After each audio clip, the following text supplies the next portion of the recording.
And welcome to Nothing But That Sports Talk. I'm Rafique Louison alongside a very special guest of mine, a Yankees digital host and reporter. Let everybody know who you are, Justin Shackil. Welcome to the show.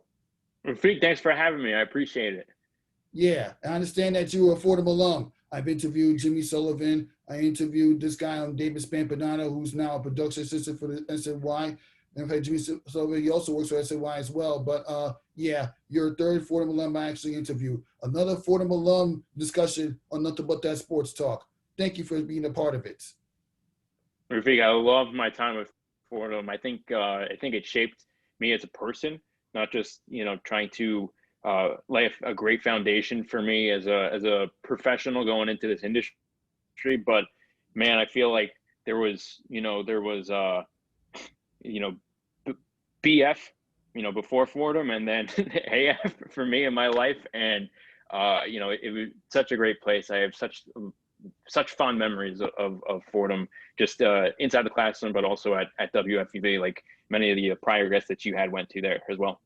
Yeah. When I was with the Fordham, I had a chance to do a March Madness podcast. So I talked to Bob John Fadini. I was like, hey, why don't I just do a podcast talking about March Madness? Since, I produced a couple of NFL Friday episodes and I took part, of course, the 101 mocks.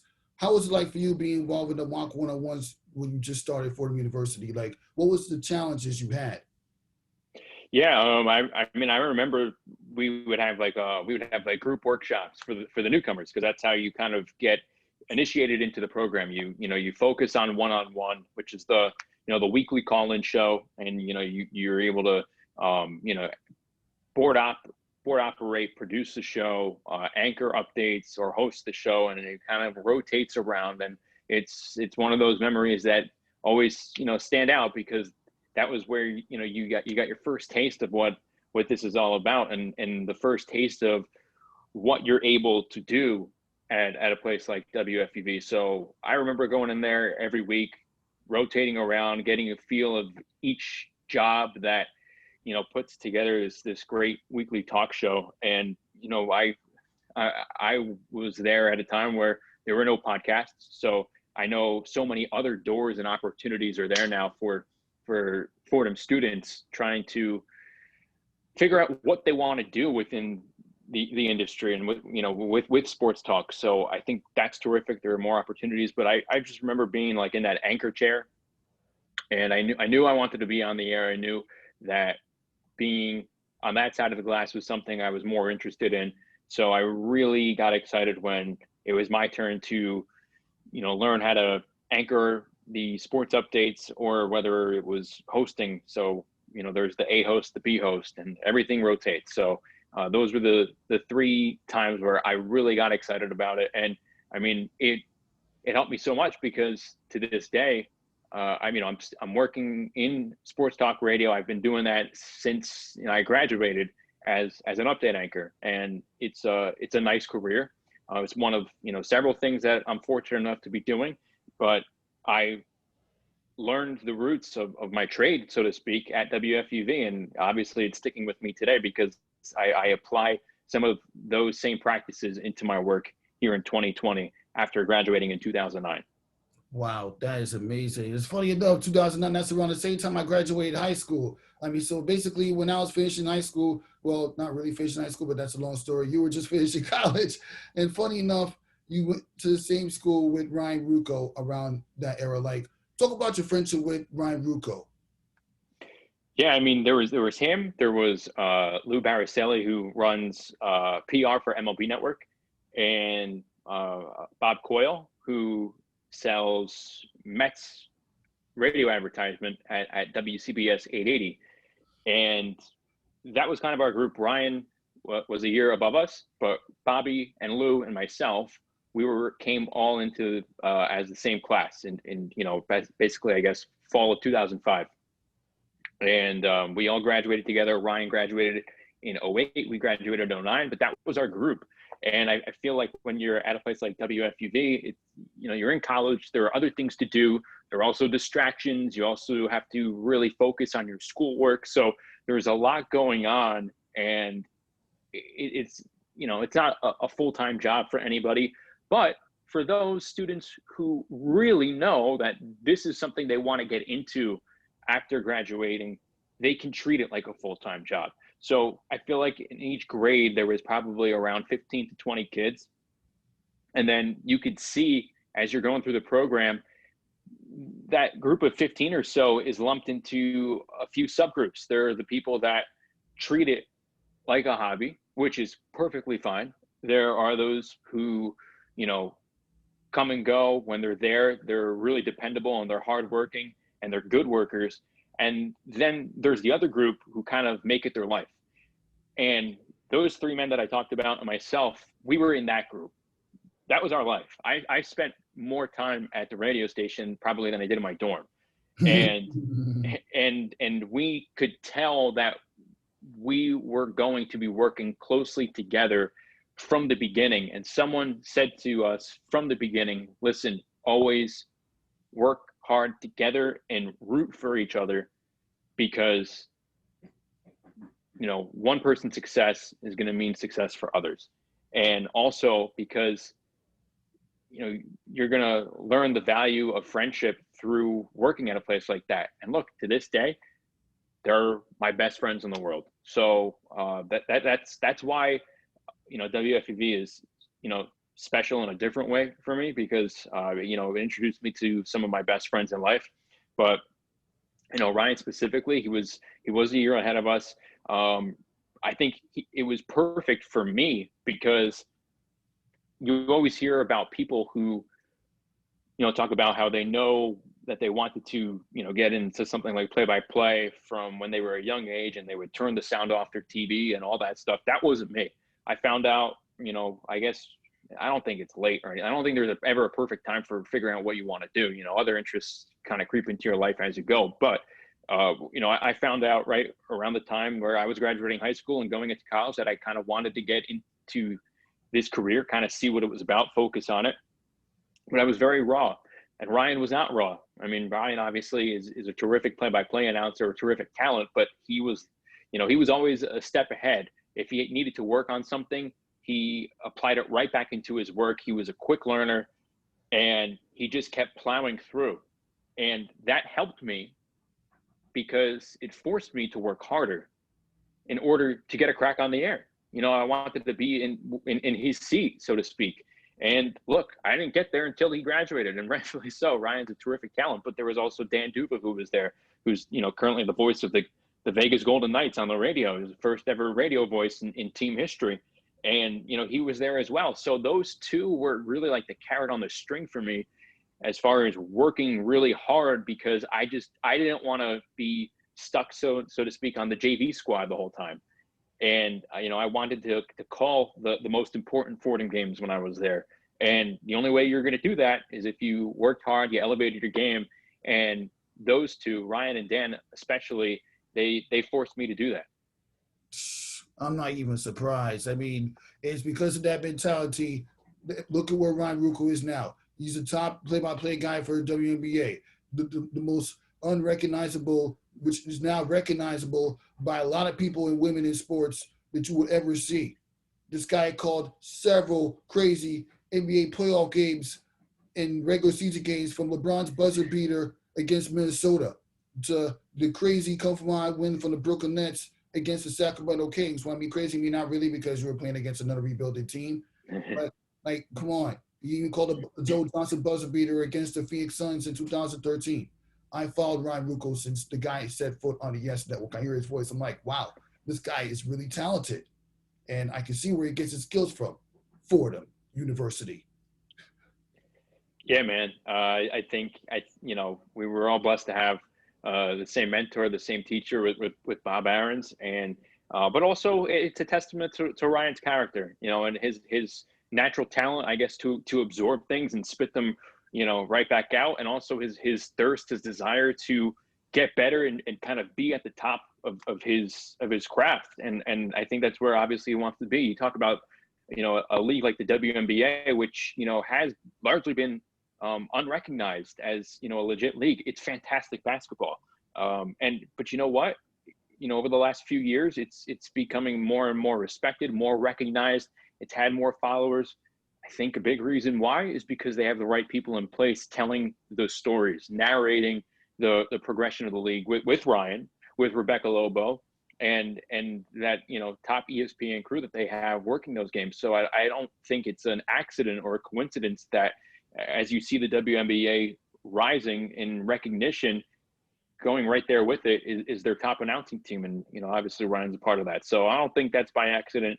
You know, his work with the S is terrific. It was you know, last season I was fortunate enough to fill in on some Yankee broadcasts for the first time doing their clubhouse reporting. I was able to do it with Ryan, and that was like a dream come true because, again, you know, you have two Fordham guys. Yeah, obviously we're tight friends, and, you know, kind of learn the ropes together, so to speak, and then to be able to call Yankee games on the Yes Network together, him doing play-by-play, me doing the reporting, like for him to I guess throw it to me after a Yankee win, it was just it felt perfect. It felt great. So you know, he is a one in a million talent, and it shows. Yeah, you can't sleep on that. But there's a lot of interesting stuff that goes on. I mean, a couple months ago, you was being interviewed by Bobby C talking about like what it felt to not being able to do the same Yankee reporting that you were doing in past seasons. Like right now, what you thought about the return of sports between the 60-game baseball season with the Yankees and Mets to the WNBA bubble to the NBA bubble to the upcoming NFL season to the NHL bubbles in Toronto and Edmonton? What are your impressions? I mean, if you want to rank them, so to speak, or give them a grade, I think right at the top is the NHL, partly because they're in Canada, you know, not as densely populated as some areas in the U.S., and obviously they've been able to contain the virus much better than we have in the U.S. So I think a big reason why they've had success is probably because they're not in the U.S. But they've done a terrific job. They've also been extremely diligent and strict. And then, you know, the NBA, the WNBA, they kind of have similar models where they are insulated in a terrific and very tight bubble atmosphere, and it's really worked for them. So, you know, they were the first as well. So I think you have to give them a lot of credit because they were first, their plan's working. You know, the NHL did a terrific job with the way they have conducted their business, but also, if you remember, they kind of like waited till the very last moment to announce which cities that they would be flocking to, because I think a city like Las Vegas was really on their radar. They didn't have to announce anything just, you know, right away. And then as they waited and waited and waited, that's when cases really skyrocketed across the country. So they were able to take less focus on Las Vegas, pick two Canadian cities. It obviously worked out terrific for them. You know, the NBA, the WNBA, like we mentioned, working great. You know, I think Major League Baseball, as far as testing goes, it's going to be as good as you're going to get when you're not in a bubble and when they're playing in, you know, and traveling as much as they are. But when, you know, time just has never been on baseball side. And that's the unfortunate part, because I don't think there's been a day of a full schedule of games since late July still, because we always have, you know, a team suffering an outbreak, whether it's the Cardinals or the Marlins, or the latest, you know, case where the Mets had their weekend kind of wiped out because they had two cases. So, you know, I think baseball is doing a much better job as the season goes as far as containing those positive cases and preventing outbreaks. But time isn't on their side because you have teams playing so many games in so few days without off days. And that kind of brings you to the rash of injuries that are going around Major League Baseball. I think there's a straight line, direct correlation between the amount of games that are being played, the way that players probably were rushed back into playing from a shortened spring training, to all the injuries that we're seeing around baseball. So, you know, I think baseball gets an A for effort once they, you know, put the politics aside and, you know, the labor disputes to the side as well, focus on playing. I think they get an A for effort, but I think it's still an incomplete grade. I think WNBA, the NBA, the NHL, I mean, A pluses. Seriously, I mean, I don't think that's something where, you know, I'm using hyperbole. They were terrific. The NFL, you know, I think they probably didn't use the amount of time that they had as much to their advantage as they probably would have hoped looking back. But you know, part of me believes, like, you have to rip off the Band-Aid at some point, and they might be the test dummies as far as seeing what can happen when we start to let fans in the stadiums. I know the Dolphins, earlier this week they told that they announced that 13,000 fans were going to be able to come sit and watch their games in the stadium. Obviously, it's an open air facility. You have to wear a mask, but it's going to be a test, and I think a lot of people are going to be interested to see how that unfolds. Yeah, and at one point, Florida has been an outbreak, like a massive outbreak, which is like literally worse than what New York was months ago. And that could be a problem because the minute you step foot in Florida, you're basically coming down a coronavirus victim. But a lot of stuff has just been, it's been kind of difficult playing through the virus. But you know what? Most of the leagues have been able to play through it up until this point. Well, except for maybe baseball. And as we mentioned recently, the Yankees and Mets, they were supposed to have their Subway Series. Now, if you look at their schedule, the Yankees and Mets, they're going to have like 1 or 2 doubleheaders this upcoming week. So how will the Yankees and Mets respond post the break that they've had during the pandemic? Yeah, I mean, at the time we're talking here, it's Tuesday, the 26th. The Yankees are starting a quick series in Atlanta before they play a few games in not so many days against the Mets. But also now you have another thing to worry about. There's a hurricane coming up the East Coast, and that could potentially wipe out a few games this weekend between the Yankees and Mets. So now they have that to worry about as they try to figure out how many games they can play between those two teams. Right now, a mutual off day was kind of wiped away between the two clubs on Thursday, so they're playing a doubleheader. Then they have their full weekend series. They're playing a doubleheader I beg your pardon. They're playing a doubleheader on this Friday, then on Sunday, and then they're wiping away an off day on September the 3rd. So for the Yankees, you take away that off day, and they only have one more the rest of the season. They have one off day in the month of September. I think they're playing 33 games in 31 days, a ridiculous span, something like that. When you take a look at what happens after this off day coming up on Thursday. So it's going to be a grind. And, people, like I mentioned, they ask me a lot, like, what do you make of all these injuries? Why is this happening again to this ball club? Well, look around baseball. It's happening everywhere. You're really focused on what's going on with the Yankees because last year they also had a ton of injuries, but a lot of these are soft tissue incidents, cases where hamstrings and calf muscles are being pulled and strained, quads as well. And, I don't think it's a secret. The rush back to action, the condensed spring training after being down for so much and then playing so many games in so few days takes a toll on the body. It's going to lead to injuries. I don't want to say it's as simple as that, but there's not much to it. It sounds, a lot more simple than it probably has to be. But I think that's the biggest problem here. I think the healthiest team at the end of it, whoever could stay the healthiest or whoever was able to fight through their injuries earlier in the season, probably has a better chance at the other end late in the season. Yeah, but luckily for the Yankees and the doubleheaders that they play, this year the doubleheaders are only 7 innings. Well, unless you go to extra innings or one of them, then we could end up having a problem. But as far as the Yankee goes, like they started off the gate until they got swept by the Tampa Bay Rays. But what are your impressions about the New York Yankees, the way they started off the season? Yeah, I mean, you take a look at the Rays and the Yankees and, the way they've been playing. I think the Yankees only have, of their 9 losses, only 3 have come from teams not named the Rays. So Tampa Bay certainly had their number here in 2020. But, I am such a proponent of winning the division.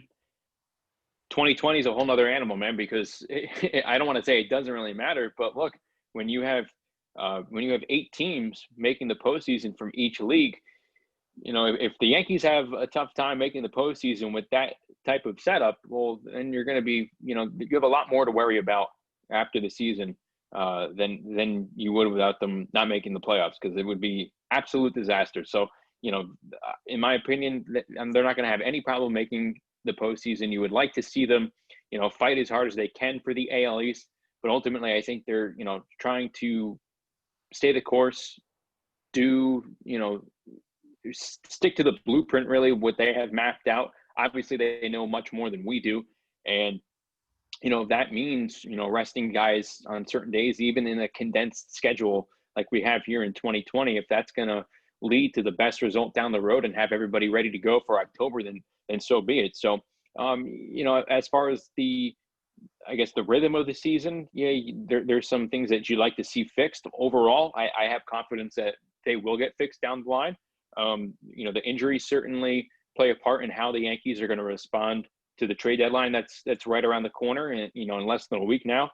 But overall, if you hopefully want to see some things tighten up, some areas obviously are the pitching staff. The back end of the rotation, especially in middle relief as well. I'm not talking about the back end of the bullpen where you have reliable guys in Chad Green and Adam Ottavino and Zach Britton and Aroldis Chapman. When Britton comes back, obviously it's another dimension. But I think the middle relief, identifying who will be sort of the bridge from those starting pitchers to the guys I just mentioned in the bullpen, that's been a big question mark so far. And it's been an area of struggle where they kind of have to figure that out. So that's something that I'm been watching for here in these games that are being played. And I'm going to keep watching as we get further and further along in the regular season. And then basically how the roster gets situated once these players who are on the injured list, and most of them are big names and they're important, how the roster fixes itself or, situates itself out. And look, that'll happen naturally. Other guys will get hurt. So it's just the way it is, just the nature of the game. So I'm not too worried about where the lineup is right now because there's not much they can do, especially when you have names like Judge, Stanton, and LeMahieu on the sidelines. No matter how much depth that the Yankees have, and they do have very good depth, better than most clubs. There's probably one or two teams in baseball that has better depth than the Yankees. Maybe one, maybe the Dodgers, and that's it. But that depth can only take you so far because they're never going to be Judge, Stanton, and LeMahieu. So I think getting those three back, and obviously Gleyber Torres now as well, that's going to be key down the line here. Yeah, that's going to be key because the only real competition they have for the AL East is the Tampa Bay Rays. And even then, remember, it's 18 vacates in the playoffs. I mean, you don't have to worry about the Red Sox who smoked you in 2018. And then, of course, the Astros, I don't know what happened with them. They're having a tough time as well. They defeated the Yankees in the playoffs 3 of the last 6 years. So, it's going to be tough. Even if the Yankees do make the postseason, you're going to have a whole different animal where you go up against teams like a Tampa Bay Rays or like a Minnesota Twins or like a Cleveland Indians or the Houston Astros, especially since they've been the Yankees' kryptonite. That's going to be tough.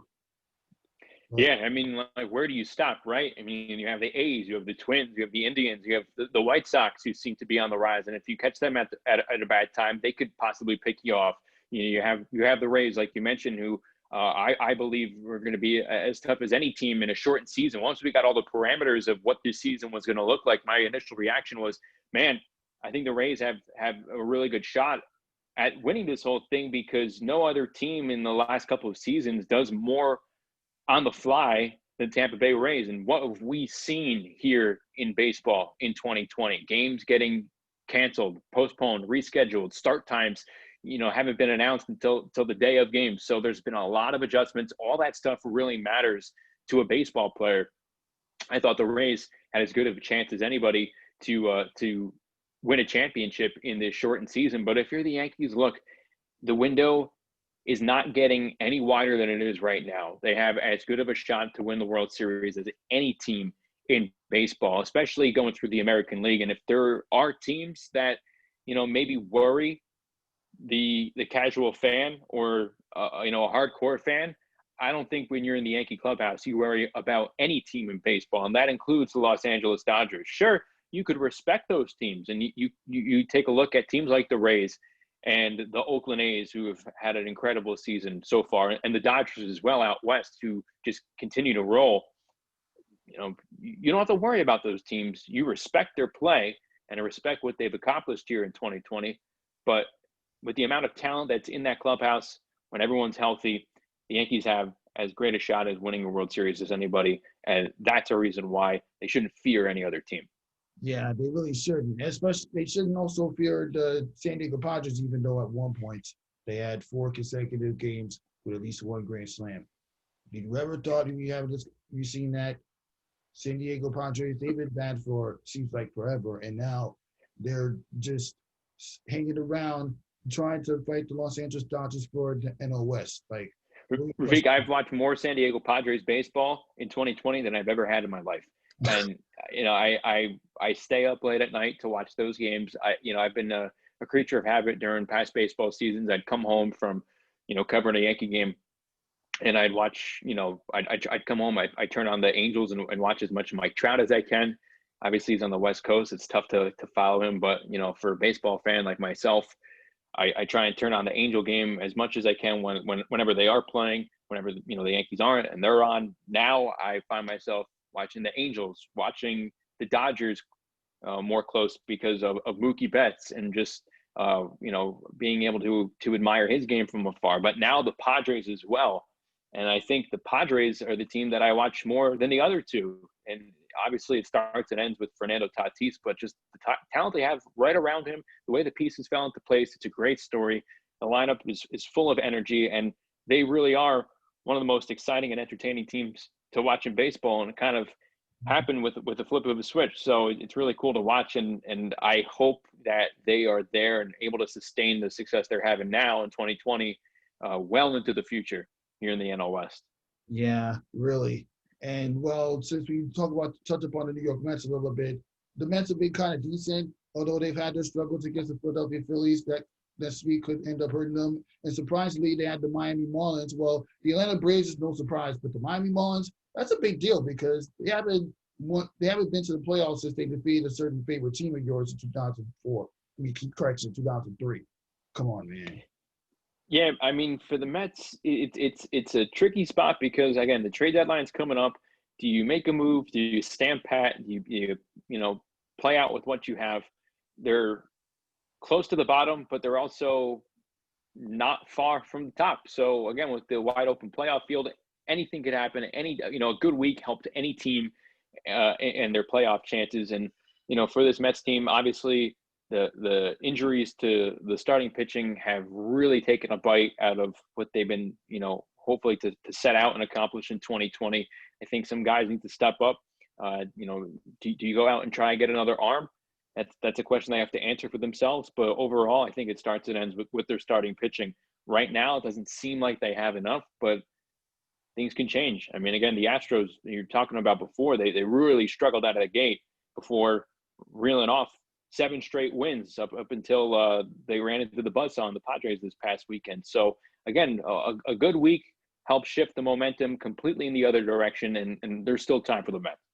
Yeah, and you mentioned a good week, shift the momentum for the Mets. They really won the first 3 games for the Miami Marlins.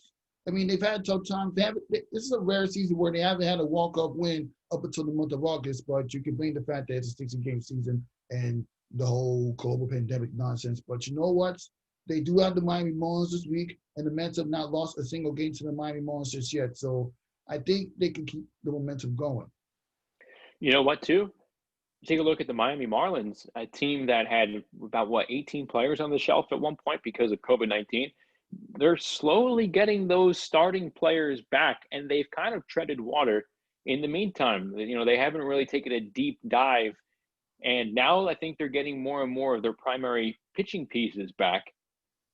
That's a team to watch and keep your eye out because, again, hot week, there you are, and the Marlins are right on the edge, if not already in. I haven't taken a look at the latest standings here, but they are right there as far as the teams that could qualify for the postseason. So they're a fun team to watch, especially what they're going to do at the trade deadline. They're a team that kind of has this rebuilding plan in place.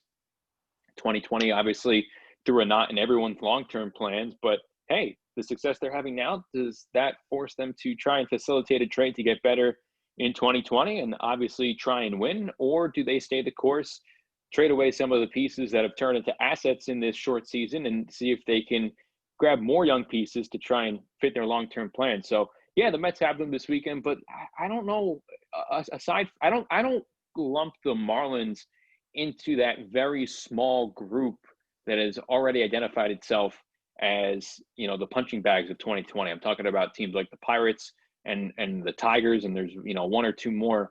So I give the Marlins a fighting chance here. Yeah, they're only a game and a half behind the Atlanta Braves, so I think you should. And you know what? In the regular season ended today, they would be in the playoffs because remember the format, 8 Mhm. teams. Come on, man. You can't really sleep on Miami. And the Mets are a game behind and half behind the Marlins, and they can surpass them for the top spot in the NL East if they can sweep them today. But that's easier said than done. The Mets got to actually put in the work. You're only facing the NL and AL East teams this year, so it shouldn't be that big of a problem for the Miami Marlins to get in or the Mets to get in and surpass Atlanta. Doors wide open, right? As wide as it's gonna get. So this is good experience, especially for younger players on some teams that might have not had winning seasons in recent memory. So they're all fighting for something, and I think that matters a lot for a player. I think it's valuable experience, and I think it only benefits them for the work that they're putting in now, but also the type of experiences that they want to have down the road. So I think in some ways, especially for the young teams that are rebuilding and they have a long ways to go, a team like the Marlins, a team like the Baltimore Orioles, who had early success here, they're kind of teetering off right now. But I think tasting the success, reeling off a bunch of wins, and knocking off some of the teams that were expected to beat you, I think that matters a lot for a young team. And that helps you build confidence, build chemistry, build a solid foundation of where to go from this point forward. And the uniqueness of 2020 could definitely play to the advantage of some of the younger teams. Exactly. And to close out this baseball conversation, why don't you give me a little bit of insight about like the day in the life of working as a digital reporter for the New York Yankees? Well, in a normal day, in a non-COVID day, which I hope we will have very soon. I hope by opening day 2021, things are kind of back to the way we know it. There are fans in the stands, and I haven't been able to go out to the ballpark. I've had that FOMO when I watch games on TV here because I have feeling of missing out completely on this season. And basically, what we do, and what I do, my producers and staff, and we put a show together. Each home game on the scoreboard, before a game, we kind of have our own pregame show, and we go over the game from the previous night, let you know what happened there to kind of wrap a bow on that previous day, fill in all the details there, and then look to the game ahead, get you ready for what you're about to see on the field, get you up to speed with how the starting pitchers are doing, what the team's doing offensively, any major changes to the lineup, who's in, who's out. So it's a fun pregame element, so to speak. And then away from the field, with the Yankee Digital platforms, with places like obviously YouTube and Instagram and Snapchat and TikTok and all those places, we try to deliver as much content as we can. What's terrific about us, we're the in-house production company for the Yankees, so we're all on the same team with the players and the coaches and the Yankee executives. I think we try to use that to our advantage with the type of access that we have. We're able to do a lot of player one-on-one interviews. We're able to interview manager Aaron Boone on a monthly basis in his office. We're able to chat with Brian Cashman and try to just put out some good feel good content for Yankee fans. Try to give them a behind the scenes look as well, and ultimately just boost some viewership on those terrific platforms is the name of the game at the end of the day. But you combine those two parts, the game day element, and then everything else that is happening away from the field. That's kind of what goes into it.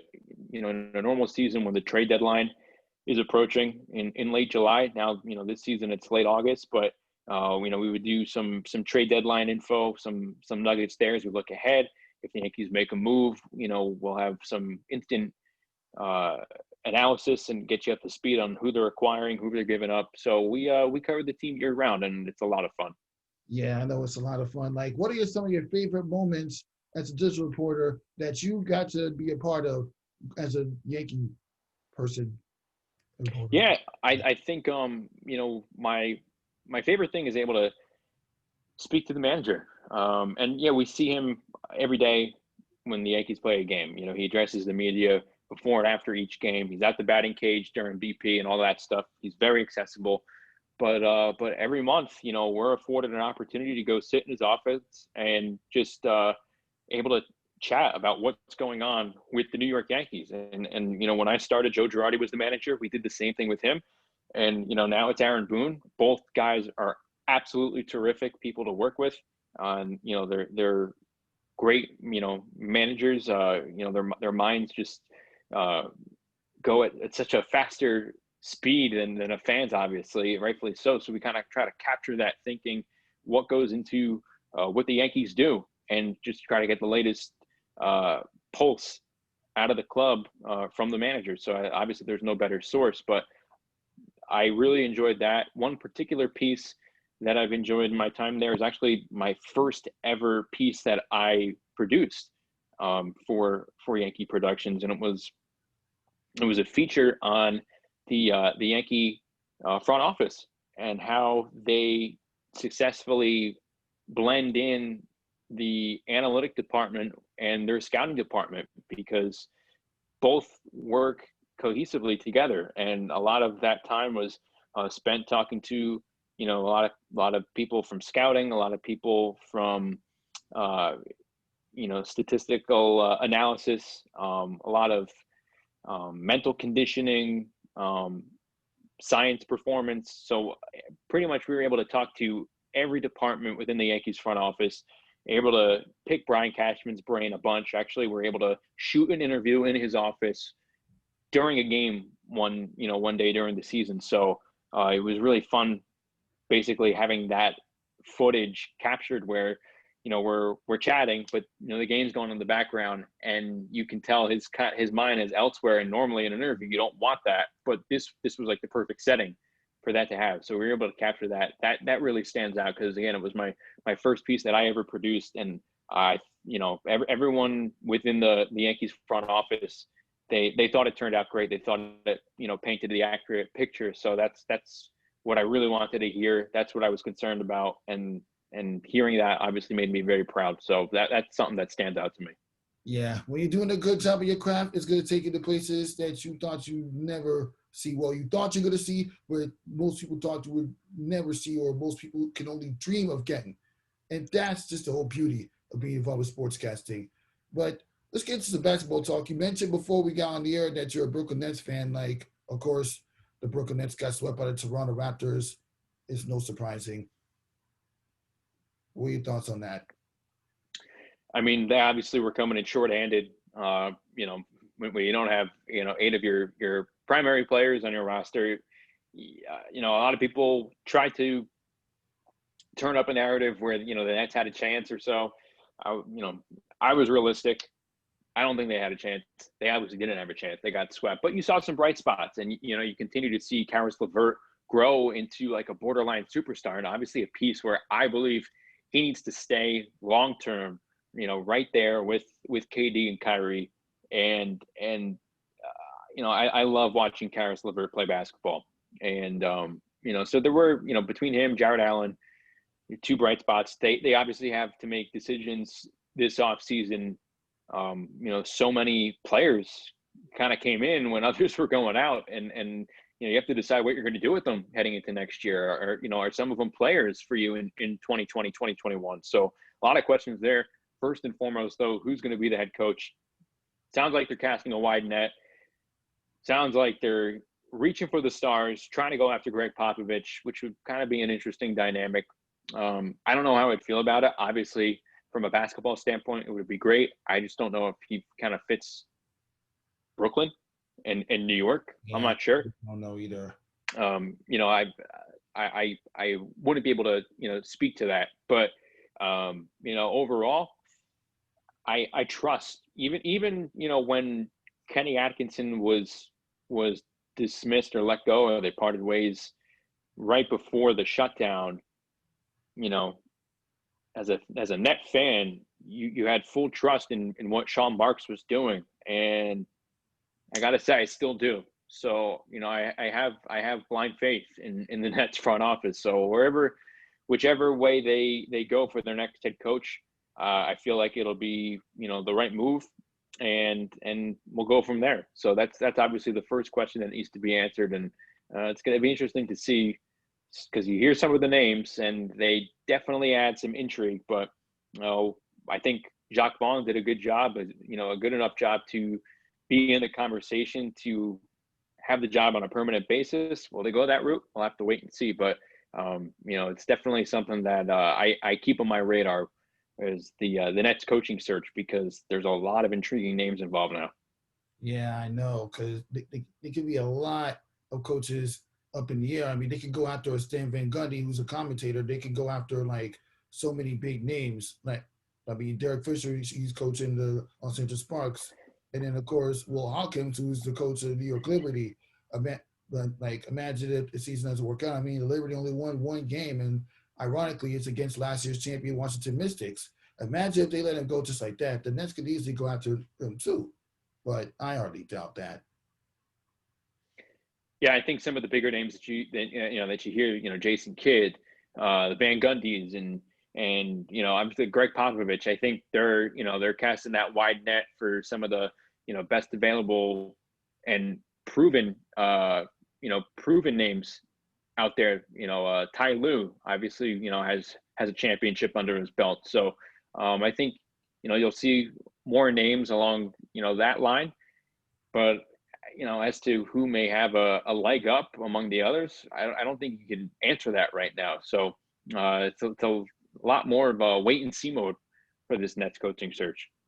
Yeah, it's going to take a lot. But assuming that everything gets back up and running, like, what do you think is going to happen when KD and Kyrie step on the court together? Are they going to be the dynamic duo everybody expects them to be, or is this going to be another bust like it was when you put together Joe Johnson, Derek Williams, and Brook Lopez? That's the ultimate wait and see, right? Because no one's sure on what that's going to look like. It's either going to be really fun watching it gel and blend together nicely, or if you're not a diehard Net fan, it's probably going to be fun watching some dysfunction and miscommunication between the two. So everything that we've heard up until this point, they're obviously here as a package. One came because of the other and vice versa. So you'd like to think that they're going to work really well together. How it translates on to the court, we're going to have to see what it looks like when you take a look at the other pieces, like a Karis LeVert, like a Jared Allen. That's another question that you have to answer. So I'm really intrigued. There's a lot of intrigue with this team right now, and it's better than the alternative. It's better than the team from 2015, 2016 that weren't winning too many games. This is a nice change of pace, because they as a fan, if they are able to put it all together and it blends up nicely, that they're going to be right there at the top of the Eastern Conference with some of the big boys that are still playing right now. Yeah. Speaking of the Eastern Conference, the Milwaukee Bucks, let's just get to like what's going to happen in the future of the Bucks and Magic series. Do you see Orlando turning around to at least force a Game 6 or Game 7, or possibly win the series after going from pulling off a shocking Game 1 victory to losing 3 straight? Or this is it for the Magic as the Bucks take them out? I think this is it. I think once this postseason started, it kind of felt like being in the bubble had to do with a lot of teams potentially picking off some of the higher seeds, because there really is no home court advantage. And I think that matters for a real successful team. But I think those early wins that you saw, the Magic taking Game 1, the Blazers taking Game 1, sadly for them, I think it served as a wake-up call for the higher seeds. So no, I think the Bucks finish off the series. I think they win 4 straight after losing Game 1. And I still think that the team to beat here in the Eastern Conference. The Celtics look awfully impressive, but I think they have to go through Milwaukee first to get to ultimately where they want to go. Yeah. Speaking of the Boston Celtics, they swept the Philadelphia 76ers, and they just fired the Sixers just fired the coach, Brett Brown. I mean, obviously, well, the only reason why he was in that position because the fact that Ben Simmons had his season-ending injury. But we'll focus more on the Celtics and the Raptors. Who do you think is going to take that series and get to the conference finals?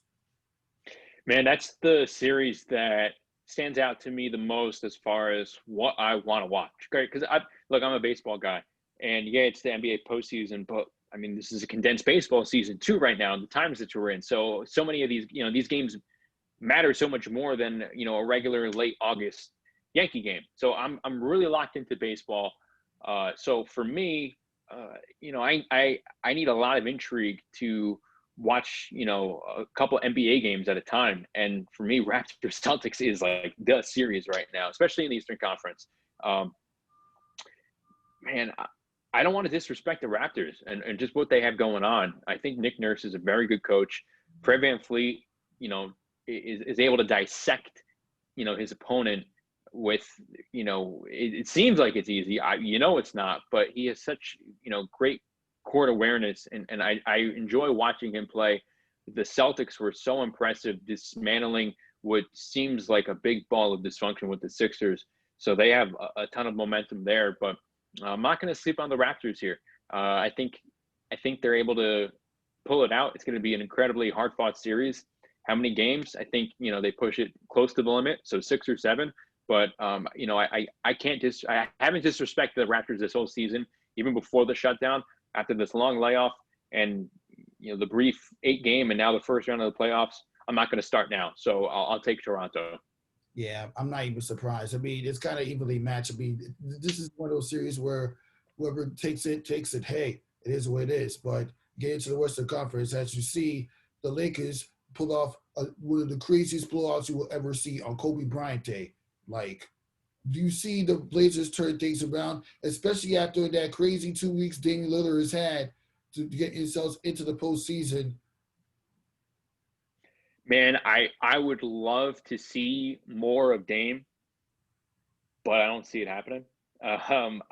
He is one of my favorite players to watch. It's been like that since before he really made a name for himself. I remember going back 3-4 years now, where like I his first shoe when it came out with Adidas, like I made sure to get it, and I'm not like that with a lot of players, and just in basketball shoes together. But I still have them.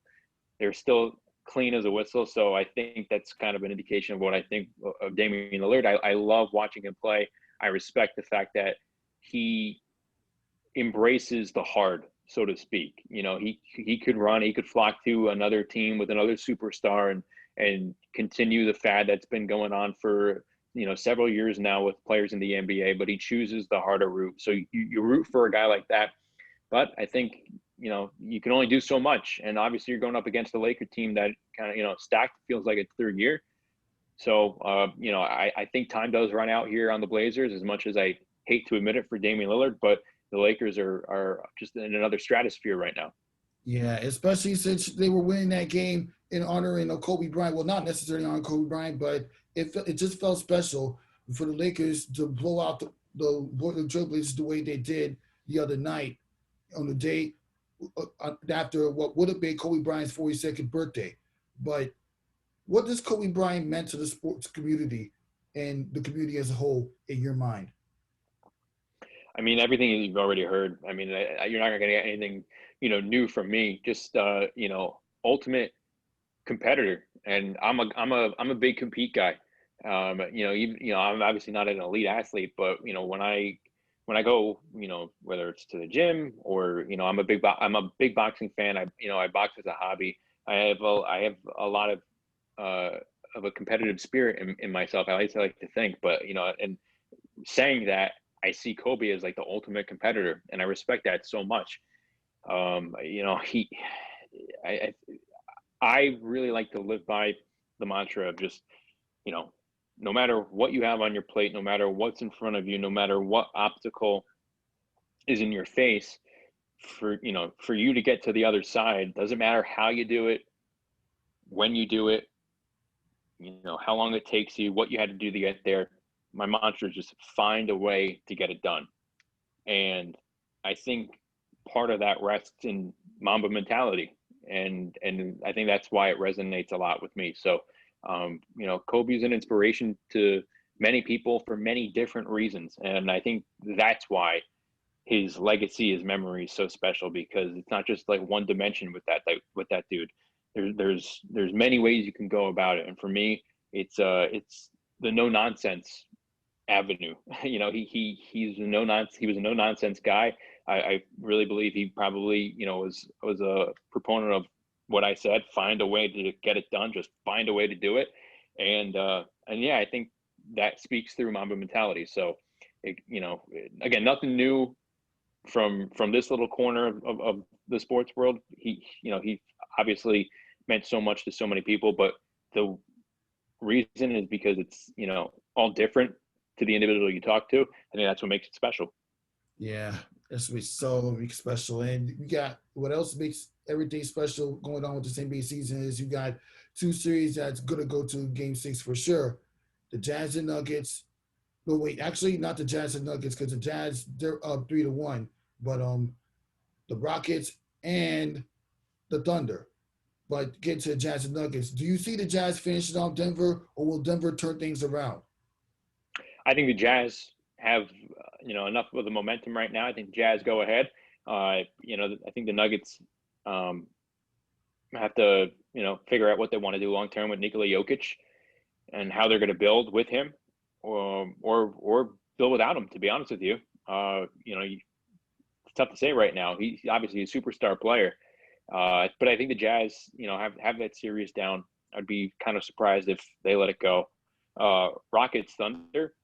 I mean, in the beginning games, it's like, man, what else do the Rockets need to have to go their way for them to actually taste that success?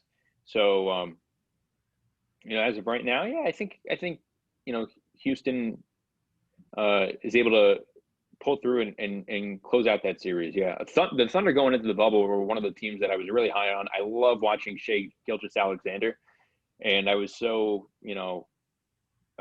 surprised but pleasantly surprised to see the success that they had during the course of the season before the shutdown. They were an intriguing team for me to watch heading into the bubble, but I think the Rockets go through. Yeah, but one last series before I let you go. What are your predictions of the Clippers and Mavericks? I mean, it's looking like the Clippers are going to finish them off, but Dallas has actually put up a much better fight than we expected, especially after Luka Magic came through in the clutch. I think the Mavericks are one of those teams, and you see it every now and then. It just depends on the way the team is constructed, but they always have that one big piece. And for the Mavs, it is Luka Doncic, young, just kind of giving you this is, in my opinion, the tip of the iceberg of what we're going to see in Luka Doncic's career, which is kind of scary. But you see the way the Mavericks are going to kind of build in the future. Obviously, it's going to be around this dude. I think he's the most exciting player to watch in sports, period, not just the NBA. And, so for me, the Mavs, all that being said, are kind of playing with house money right now. I don't want to say it doesn't matter if, they win or lose a series, trying to tell them that. But, as far as the long term goes, I think they're playing with house money because you're seeing what Luka Doncic is going to be doing long term here. And if they're able to pick off the Clippers, I think that's just more success that a young player and a young team are going to be tasting early on. That's only going to benefit them down the road because, do they have enough, and are they able to keep that momentum through to going through to the finals and potentially winning a championship? It could happen. I highly doubt it. So this to me is still something that you have eyes on the future on, and the success they're having in this first round is terrific, but they're ultimately playing with house money. So anything else is more icing on the cake for them. And I think the Clippers are able to hold them off, but I kind of want more Mavericks basketball because it's just fun to watch one dude on that team night in and night out. I would not be surprised. And well, let's not forget the Clippers have never made it past the second round in franchise history.